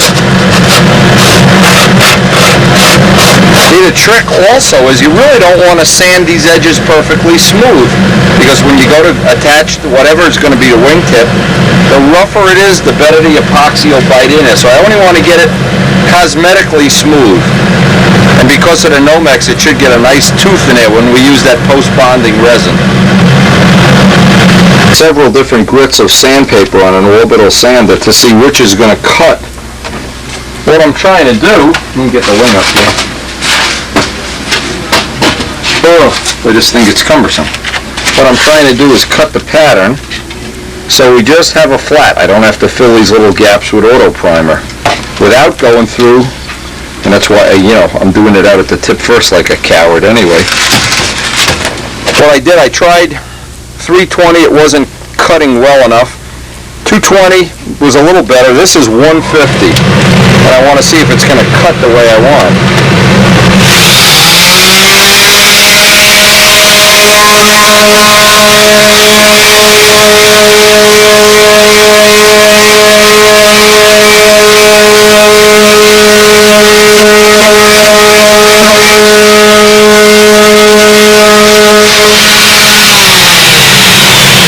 Let me just show this in a demonstration. This is what I want to wind up with. Here's no low spots. Low spots. As soon as the low spots go away, done. And you can pretty well picture it would take maybe 20 minutes, a half hour to sand out the whole wing. And that little tooth will let the paint adhere even better. And possibly will save a little bit of weight that way too. Now today we're ready for the second layup. What I'm going to try to do, I don't know if Mike's going to be able to make it, but again, I want to try to do an entire wing myself, so even if he has to work the whole day and can't make it, that'll be fine. I want to see what problems I'm going to run into. I'm going to make certain little changes. We're going to try running one without a wood piece and a trailing edge, and with a little bit different system of laying out the resin and the cloth. Again, all experiments. This is all part of it, the development process. But before I do anything, because I'm going to be working off the table, and we've been doing other molding projects and other production things, I want to start, and it's a good idea to do this. One reason, a lot of times I'd be laying out some cloth or something on a dirty table, and what happens, it'll pick up a little chunk of composite from the day before, or a piece of balsa wood or something. And what happens, after you have it in the mold and you're trying to flatten it out, you try to pull that up and get the piece out, and it makes a mess. And this is, right now, the first thing I want to do, I want to clean the table, I want to prep the mold. I want to get some more PVA on the mold. Now the PVA isn't really necessary, only if the piece, some of the epoxy oozes out over the Teflon. I want to protect that mold at all costs. Well, important, a lot of people don't understand. Part of it is once you get to the point where you want to make, now this is not a production part yet, so I want to figure out that I can use, somehow that I can use half of the table. And again, I'm just repeating a lot of the steps from the first thing. I'm going to check the vacuum bag, I'm going to replace the fitting that was bad, that was kind of like one of the problems we had on that first layup. I want to protect the table as much as I can. I also need to get in here, I need to re-PVA this, especially in the tips. And you can see the tips have, in here because we had Teflon, everything was fine, but it did pull a PVA up in the corners. See it left. I'm just going to peel up any of the loose stuff with my fingernail. And it's only the tips that we don't use. We trim this off anyway. The rest of the PVA kind of stayed here, but I'm going to put a whole fresh coat on everything, since we're not really using it. And that Teflon system just seemed to work perfectly. That was just one of the things we learned, is that we can use that Teflon in this kind of a layup. And that's, I don't want to put this tip on a tape. One thing that's a big help is because we have the first part done, we can use that for a pattern when cutting out all of the Teflon and all the things we need, including, most important of all, this $100 a yard carbon cloth. We sure don't want to wait and see. I think I can get one extra piece right out of there. But I want to carefully lay this out, and I want at least, the most important thing, that the strands of carbon in one of the, I don't want the carbon going in an X fashion. I want it going tip to tip. That's how I want to build the strength in this. Good luck with this 2 mil Teflon sheet. We're going to try, and again, because I might even be here alone, I tape this in place, and I'm going to try to get this, even with the Nomex, to pack up in that trailing edge. And it may be that I have to make a throwaway part to disregard that way of doing it. Now I've got all the parts cut ahead of time. I'm trying to go through the mold by hand. See, and I do pick up little things. Yep, right there's one. Little things that shouldn't be there, but since these are test, here's one thing here. You ever said how you can get different. These little things get in a mold, and you wind up making them in the final part. Okay, so I have all the material cut up. I'm getting ready to mix the resin. It's about 60 degrees in the shop now, and I am alone, so we're going to call Mike's boss and tell him he's out playing planes. And he'd have to be over here. Now, even though this does show wrinkles now, once the vacuum bag goes in there, and I'll test the vacuum bag off camera, and then I'll start laying this material in.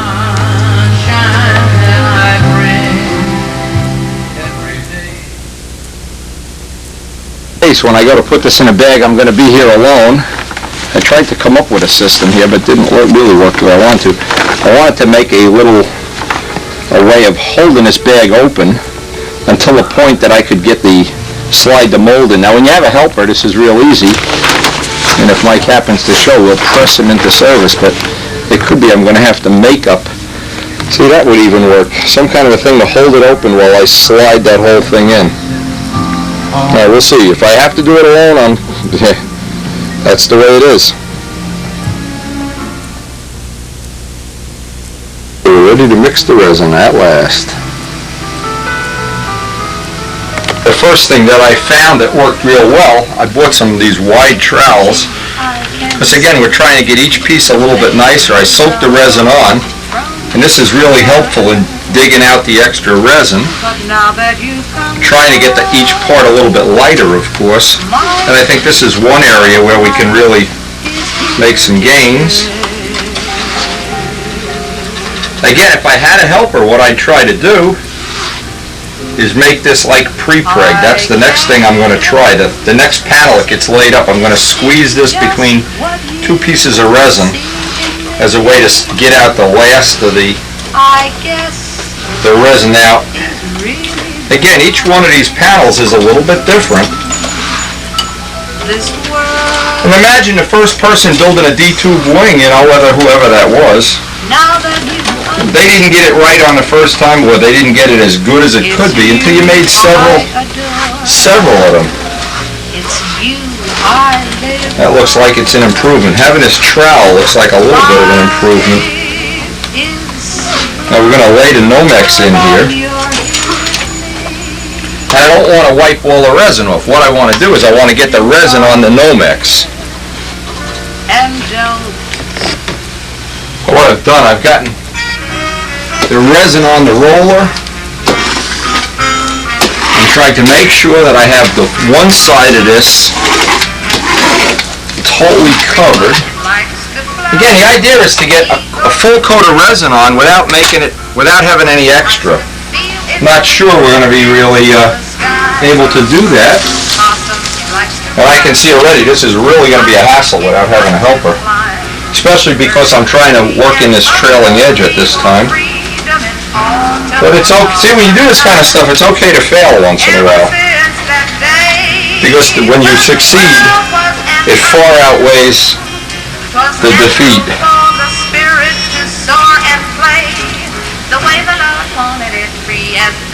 Okay, that looks good. Now we're going to try to get this piece to come up on a trailing edge. I don't know if that's going to work.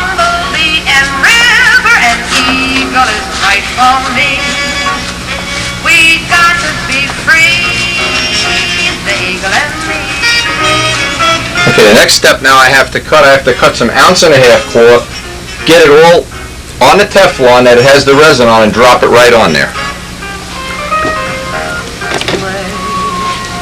Now one thing I've found is one of the ways to really get this, I've been rolling it and troweling it, because this part I can't sand. If there's some extra resin on the outer layer of carbon, well, it isn't the end of the world, you can sand it down, but this coat, I want it to be evenly dispersed.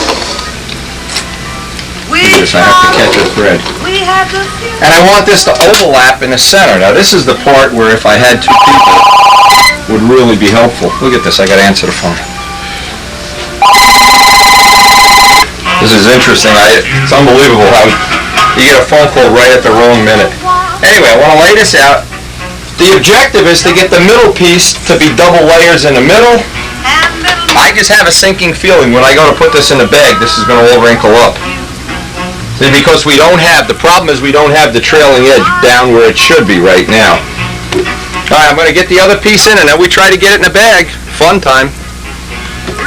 Now I can see, the little things you can predict when you do this, I can predict this is going to be something hard to get in a bag. But what I'm going to try to do here, the hardest part of this whole thing is trying to do it alone. And I guess what I'm really trying to prove here today, even though it does not look like Mike's going to be able to get off work, what I'm really trying to prove is that I can do this myself. And if I can, of course, it'll be a nice ego trip. But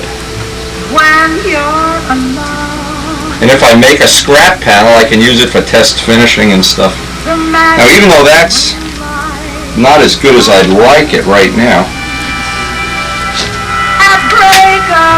Okay, the last thing is the bleeder cloth, and then we got to try to see if luck is on our side, and and I'll videotape what an ordeal it is getting this in a bag, because I know people that don't do this, they think it jumps in a bag by itself. It doesn't. And then once the vacuum starts pulling down, we're going to try to work that part down in there. I can see I got a wrinkle right there already. See, with this, the light cloth is so light it doesn't even matter if you have a wrinkle.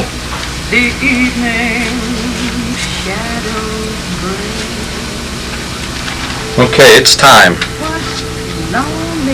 This tent-like thing up so that the hole is open and I can slide it in, and I also tape the end that's going in just as a way to see if that'll help me be able to get this piece in one piece. Well, what I tried to do here is make a little, like a tent, but it really didn't work because these things are too delicate. But this is just a one-shot thing. And now what I'm going to try to do is slide it in real carefully and then take out my pieces of cardboard. Okay. Moment of truth. You know this isn't going to work, but I'll leave it on the camera because this is one of the things you have to kind of plan for if you're going to do this without a helper. The more I look at this, the more I think this isn't going to work. Okay. There's no point looking at it because we're in a window where the resin will cure. If we don't get this in here, we're out of basically a couple $100 worth of material.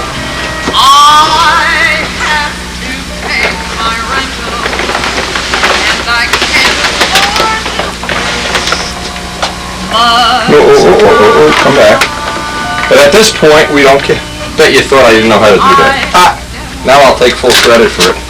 And if you think I practice this off camera, you're wrong. But the point is, and this is really a serious point, the point is every time you do something like this, you get just a little bit better at it. You pick up little skills. You figure out how, when, where, and why. As Clint Eastwood would say, a man knows his limitations.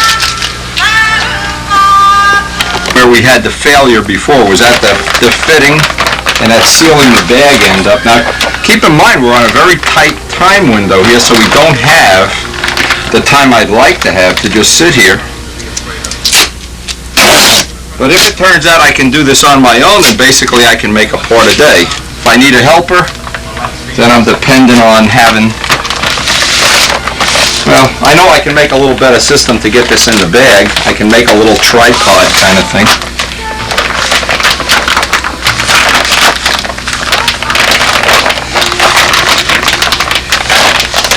Now this worked the first time. We have no idea if this is going to work the second time. Since Dave is the one who makes the bags, I've kind of gone with what he's said to do.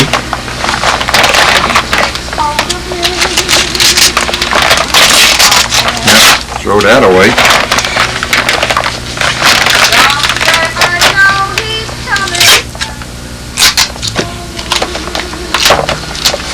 This is just to hold it temporarily. And then once it starts pulling a vacuum, then I'll spend that hour and a half just babysitting it and getting that Nomex. And if it doesn't go up on the trailing edge, again, it'll be scrap part city. But this is one of the hard things to do because you're working on a time window in the alone mode. They were just only foggy.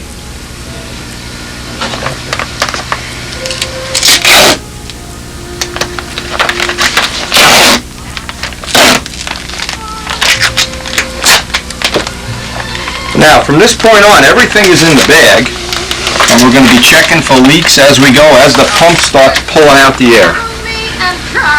That vacuum bag pulls out. I'm just going to, I'll call it babysitting, but just press this in. From the look up here, I can see looks like we even have too much resin in here. But if I can crank out a part on my own, it'll be a major, major upgrade from having to have two people to do it. You have a lot of anxiety. You're wondering, is that pump sucking out the air? And in this case, since it's such a big bag, it does take time.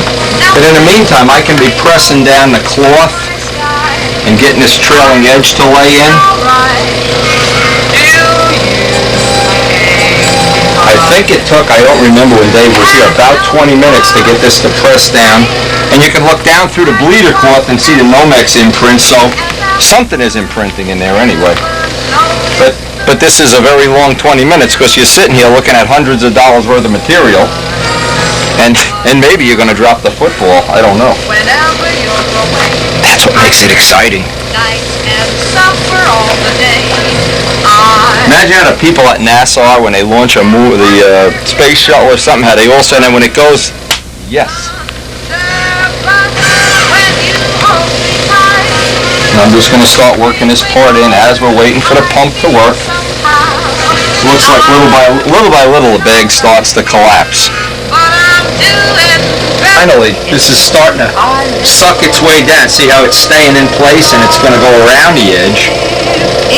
And as I said before, we may be making a test piece here and not even know it. I'm trying to work this down. As you get the last little vacuum out of the bag and it starts to, let's see, we're at 2 pounds of pressure. We want to bend this down into the trailing edge. I'm not sure that's going to work. But if it does work, it'll eliminate about a quarter of an ounce of balsa wood. And as I'm working here, I'm going to try, because this is an experimental part, don't want to work anything other than a soft finger down into these gouges. Now, if by some reason too, and I've done it, I always trim my fingernails before I work on this. You happen to put a hole in the bag, just put duct tape on it right away. The last time we laid one of these up, we used about 3 rolls of duct tape. And I think duct tape is your racer's. I think I even have a shirt with that written on it. The racer's friend. Okay, that trail, now you can see how the part is really starting to lay in there. And this takes a little, like making a pizza pie. Put the pepperoni. Right, we're fooling around right now, so you get this job done. It may sound like an insignificant thing, but being able to do things on your own, and I've done this big thing on time management over the years, if you can do a part on your own or have some kind of a finishing friend to hold the model, you'll always make better time than a person that you're dependent on having Uncle Schmidlap come over and hold a plane for you or whatever. That's starting to lay right in there now. Now, the problem is if we had already reached the closed window, the epoxy, let's hope, is still in the open stage. Here's what I do. I always look in here to see it's turned to jello already, so we're already, because if this already went off and I didn't have the vacuum pressure on, maybe it'll throw it apart right away. Anyway, next hour, 45 minutes to an hour, I'm going to sit here and just keep doing what I'm doing right now, because even if there's a spot where the bag isn't sucking down the way I want, this will help push it in place. And again, get a manicure the day before you do this. I never have to worry about that. My hands are always wearing out.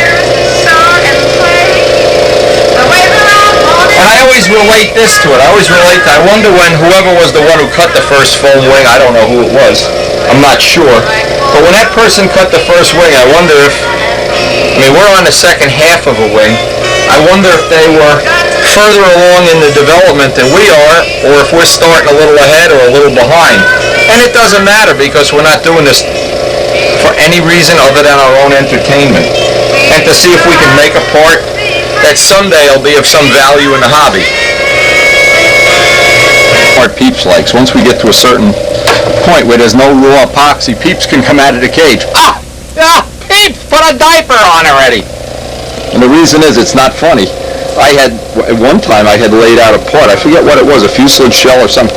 Had the carbon fiber all laid in there. It was all set to put it in the bag, and I looked, and Peeps was in the bag. Anyway, we have to really be careful we don't vacuum bag that bird. Okay, now you can see how that's the imprint down there. It looks like it's, now I'm just going to, any spot that looks dry, if there's a dry spot, just by rubbing it down, I can use that rubber roller. Where do I have that roller now?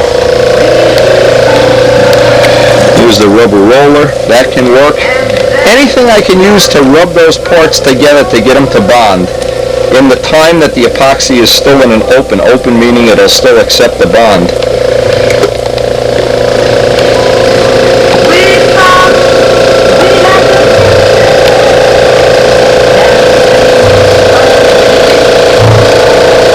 And what happens too, and I'm really curious, the first part we laid up I think took about 4 hours. This one has taken about, I'm going to look at the clock, less than half of that. So we're down to about 2 hours for an actual layup. And if I had Mike, I bet I can do this in an hour. And Dave is working on a different vacuuming system where we're going to be able to put this in a tank and put about 100 pounds of pressure on it with compressor pressure, if we ever get that. Dave's got some system up there that we haven't really evaluated yet, but if we get that, that would be a giant boost. But anyway, you can see now how that's laying in there. This next part is the part I hate, just sitting here for an hour doing just what I was doing with the roller in my bare hands. Up to 4 pounds. Within an hour, we're pulling 4 pounds. We really would like to pull a lot more, but I'm sure there's a leak somewhere in this bag too. I'm not sure exactly why, when, or how. But I'm looking for the dry spots wherever I see. Now see, there's a lot of epoxy there, a little bit here, doubled up in the middle, of course. Try to give us a little more strength. We did that on the original part. And I'm trying to work this trailing edge again. And this is just going to be a waiting game. Now, whether I'm going to get this part out like I anticipate, you never really can tell. But I'm always optimistic. One thing I am is always optimistic and always relatively relentless. Relentless, nice name for a plane. Anyway, this will sit overnight in a vacuum bag. And we'll pick this up tomorrow morning. So here it is, the day after. Mike comes over. He's not impressed at all. After all the hard work is done, I'm here. Yeah, he shows up. It's already out of the mold. Anyway, a couple of things. The Teflon sheet is working beyond perfect. I don't think we'll ever have to worry that that's a problem. This is ready for trim. Now this one, I was worried about the trailing edge, Mike, how that was going to... see, the trailing edge might be a problem. Maybe that isn't the way we want to do the trailing edge. We'll have to look at some other choices. But certainly this is fine. Yeah. So that's the next step. When we get done with this, we're going to trim this up, and we'll be ready to put the belt crank in and join them together, probably in the next day or so.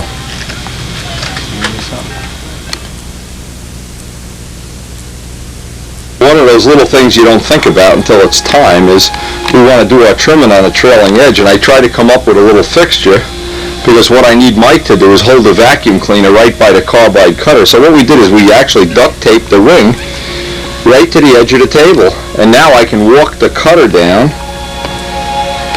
And I've decided, after trying a lot of different cutters, that this little carbide guy was the best one we have for cutting by far. The garden hose, yeah. Let's try to get the hose right up on the part if you can. I'll be on that side. You'll be on that side? Okay. Invented as we go. Hang loose, please. And once we get this trimmed, we are on the downhill side. See, that's gonna catch, that's another thing. See if it catches a hair? That's a real problem. Because I ought to put that on a tape. What happens, if there's a hair hanging loose, what really happens is it catches in the wheel, and carbon doesn't break like eagle ass. Carbon is about 3 times stronger than eagle ass. See these hairs? I got a better idea. Which we're supposed to be inventing things as we go along here, Mr. Mike. I got a better idea. Leave the camera running. This is a good idea. We'll put tape over the whole back so the carbon can't, the worst it can do is suck the tape up. We gotta have a better way of cutting this off eventually. Make some kind of a little jig or something. I'm gonna cut on the front of that tape anyway. Okay, so this will be a little improvement. Watch you don't get a splinter on this. Okay, that'll protect that. And we should be able to get the whole cut in one shot. Anyway, we have found out also in the interim that Dan Winship is working on a carbon fiber wing. Looking forward to sharing the information with him. Let's see how that works. Try to get the wheel up there. Real fast, what happens is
your epoxy starts to melt. That's why it's bogging down. It melts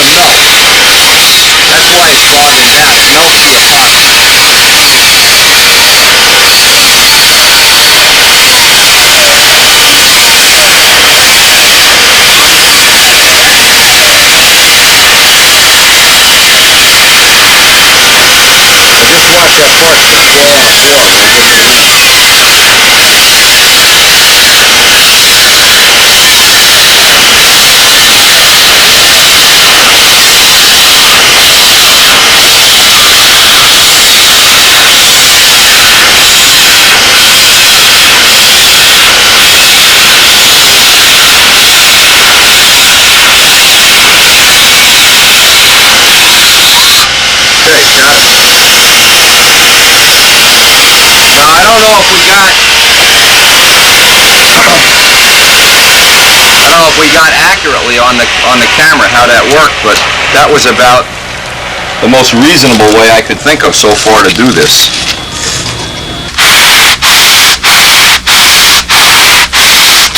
What we're trying to do is put down some fine sandpaper, trying to get a nice 90-degree bevel on this.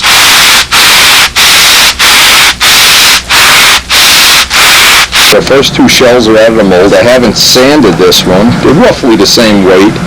This one is 10 grams heavier, but I took 1.5 ounces off of this with sanding block. So I'm assuming this one is going to be lighter. But right now, we're not really concerned with that. We have this as straight as it's going to be for this time and place. And what I'm going to do now is make up the bell crank, the push rod with the flexible lead outs with the bolts in them. I'll do that all off camera.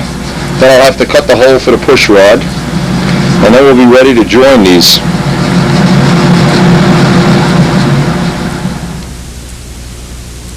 What we're going to do is we have what will be the bottom shell, and I molded this little recess to show me where the middle of the wing is. I'm going to drill one side of it for the bell crank, and then on the opposing side it'll be on the opposite side. But this just marks our exact center of the wing. Here's a little tip from Wayne Triven that worked real well. We're using a little burr to drill a hole instead of a drill that would just catch it and maybe possibly, because carbon doesn't rip that easily, it would shred the wing. So now we need to do on the other side of the dimple where this is marked on the other half of the wing. But first, well, we don't even have to grind it anymore. First we're going to flip this over. Since this will be the bottom, we haven't sanded the other side yet. And I want to just temporarily glue this in with a little bit of 5-minute glue. This is just a little jig that we need. It's a little piece of balsa wood just to hold the bell crank kind of in an upright position so we can measure. Now drop the bell crank in and let's see if we want to get it right on center line. We didn't get any glue down here or anything. Okay. Okay, now the next thing I have to go get the other shell and cut the hole for the push rod exit. Now where we want roughly where the push rod exit is going to be, we need to cut that hole before we put that shell on top of that one and then glue it, of course. Make sure that's 90 degrees. We just used the burr to kind of chop that piece out. Still got to cut this one little thread. There we go. Now what we're doing right now is just taking some thin CA and just tacking this whole thing together with thin CA. And then after we're done with that, we're going to lay it out on the table and check that we haven't put a twist in it in any way. Let me look at the trailing edge. How's the trailing edge look? We've got half of it done already. We were just sighting down the now it's fine. And sighting that the bell crank is in straight. We haven't wiggled it around. What we're doing, we know we have the table level, and we just tape down the trailing edge, and we're going to tack this together. Again, everything is a tack because I want to put this back up on a table and see that I have good alignment before I make any permanent joints. This is just tacking it together with thin CA. Point you can look in and see the bell crank in there. And then what we can even do is run some glue, heat it up, and let it run and run right out the other end of the wing while the wing is facing down. But first I want to get it together temporarily. Be impressed. Let's do this, Mike. Let's put peeps inside the wing. It doesn't get no better than this. Straight as an arrow? Okay, but it's still only tacked. Now I want to turn this and run glue in the inside. Just let it drip and come out the other side. Look straight even from that side? No, we're just and let it just run and run right out the other end of the wing. Comes out the back. Comes out the bottom. You getting it coming out there? You know what you have to do. Well, you have to go from both sides to the middle. And then flip it around. Okay. Okay. Because that ain't gonna. You won't be able to get enough to go all the way. Okay. Coming out the other side, you know you got it. And don't worry about the trailing edge. Just get sanded with that orbital sander. It's no problem at all. Thing is, you'll have to hold these. Yeah, I don't want to glue the wires in place. You'll have to hold these. And then we have to fine tune, make sure the bell crank is level, and we can do that before we put the permanent glue on the bell crank. You know, that's not even permanently glued and it's solid. Oh man, and it's so straight. The next thing I wanted to do, I took this out with the old orbital sander. I want to just make up some dummy tips on this. I'll square this all off. And I'm just making flat tips because we want to get this into the air as soon as possible as a test part. Otherwise I would normally make the nice big curvy or round or some kind of fancy stuff. Basically though, this is... I'm amazed that the CA works so well, and you can see what I've done is painted on a couple extra coats. I'm going to sand it off. Run a couple of coats down inside. That's working as much better than I thought it would. And the only part that's real marginal on it is the trailing edge on the second piece didn't come out as nice as we'd like it. We're going to make a little change to the mold or a change to the way we do this in the near future.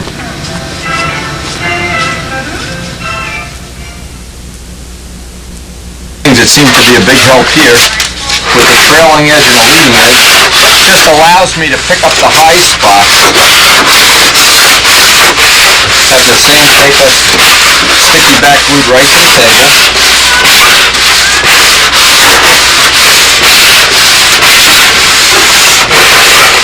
Dressing off these edges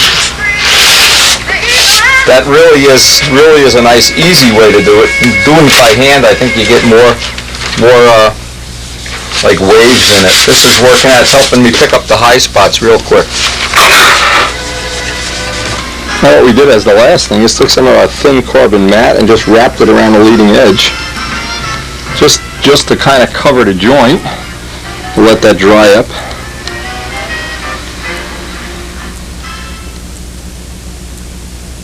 I thought we'd be able to finish everything with this wing in one take. And as we always do, because I try never to leave out a detail that might be significant or a step, we've kind of run into overtime. So I'm going to continue this on another tape. But what's really happening, this is 220 and I'm sanding it with water, trying not to get any water inside the wing. This has proven to be a lot easier than I thought it was. This part of it goes very quickly. Again, this is a test wing. It's going to be on a test plane that Dave and Woody are going to make. He's already started the mold for the body. It's going to be a cardinal type body, so within a few months we hope to have a cardinal mold for a molded carbon fuselage. Add in the molded carbon wing. And we don't know where this is going, but I'm sure enjoying the trip. I want to show this real quick. How quick you can get a nice finish on this. I don't know if you can see it in that video. Anyway, what we're going to do, we're going to pick this up on the next tape, do the tips and everything. It's turning out to be one of the most fun development projects I've ever worked on.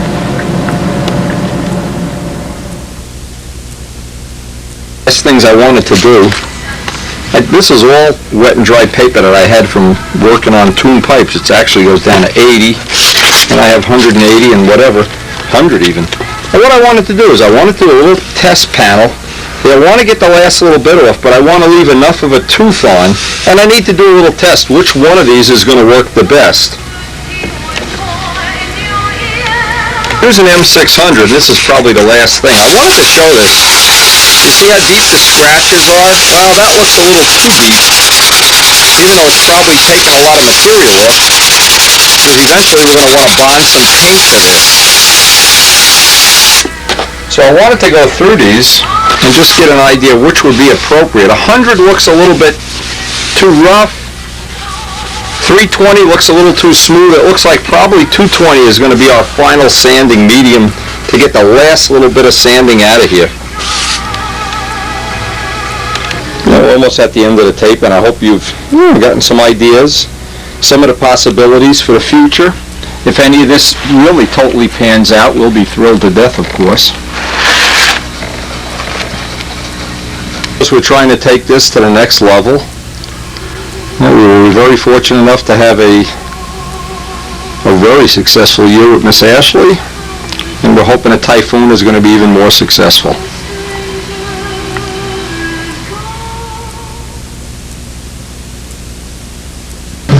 Now, one funny thing before we go.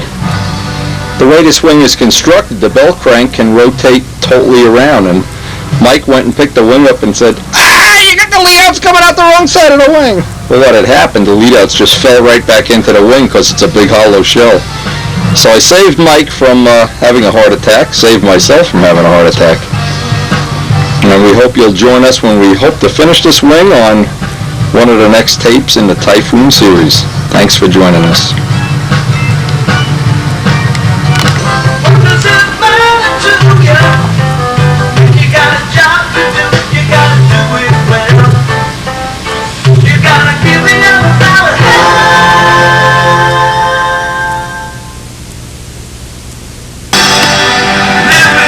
We are really looking forward to seeing this project that we've worked so long and hard on, making the mold, seeing this come to fruition in the next couple of weeks. There's a funny thing though when you look in it, and like I said with the bell crank, I've taped the lead outs in one side. You pretty much can pick it up and look right in one side, and it's an eerie thing because you're not used to being able to do that. Anyway, this is, for lack of a better word, Mike calls it the surfboard. and this is probably the strongest wing I've ever seen, period. One of the things this may open the door to is being able to make higher aspect ratio wings that are a little more efficient once we change the design. Anyway, again, thanks for joining us, and we see the Typhoon starting to come to final fruition here, we hope.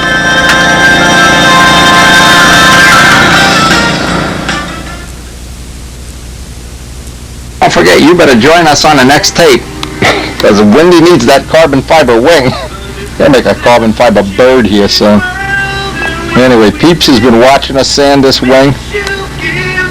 He thinks we're crazy. He says, why don't you just build a D-tube wing? Well, Peeps, maybe you got a point. I don't know, but we're having fun.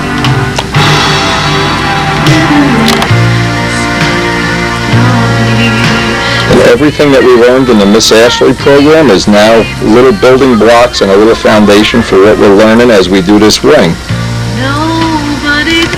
And whether you believe it or not, molding, even balsam molding of shells, it's the most practical way I know of, and the least expensive way to make an airplane. And I've enjoyed so much learning from every project, but this has been, the Typhoon and Miss Ashley have been exciting in a way that's hard to explain to people that are not interested in development. And we'll see you on the next tape.